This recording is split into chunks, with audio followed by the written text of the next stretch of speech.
Okay, video number 2. Now, the screen you're watching right now is a website that many of our Body Balance clients have access to with a specific nutrition program. And I provided the link right below this video, not at the bottom in the toolbox, but right below this video. You'll just see a quick link to these metabolic calculators. And as you can actually see my mouse here. You're just looking at a screenshot of my screen. The link will go right to this page, and so it's very simple what I want you to do. There's 3 radio dials up here, as you can see, and there's going to be 3 things that I'm going to want you to calculate. The first is your body mass index. So all you need to do for that one is punch in your height. Let's say you're 5'6", and you're 150 pounds. Click calculate, and it should give you a body mass index. A healthy body mass index would probably be between 19 and 25, I would say. So at 5'6", this is a healthy weight.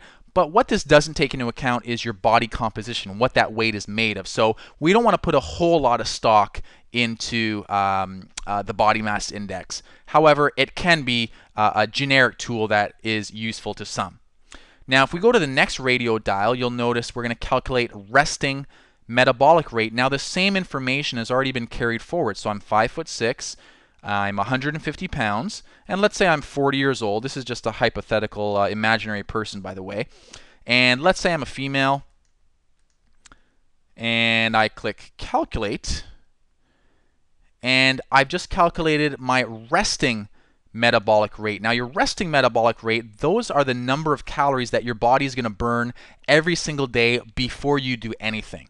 In other words, if you never did any physical activity, you would just burn 1,300 or 1,400 calories just to stay alive.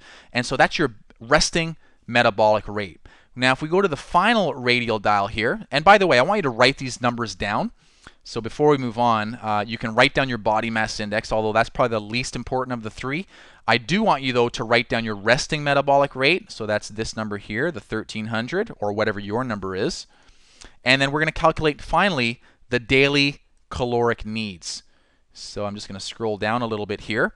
And notice, again, the information is carried forward. I'm a 5'6", 150-pound, 40-year-old female. And let's say I'm sedentary. I'm not active.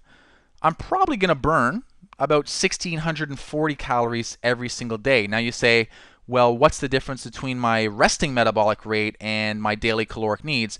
Well, there's obviously some activity, even as a sedentary person, that you're going to have to perform, walking upstairs, going from the door to your car, that sort of thing. But let's say you were even a more moderately active person. You're going to actually see this number go up once we click calculate. And so you can actually calculate what your daily caloric needs are in order for you to maintain your current weight. And then in the next video, which is video number 3 right below, I'm going to tell you what to do with these numbers. So again, if we put in moderately active person and we said calculate, you're going to see that number go up even further. So there you have it. That's all you need to do. Again, I'm going to explain what these numbers mean in the next video, and so you can move on to video number 3 right now.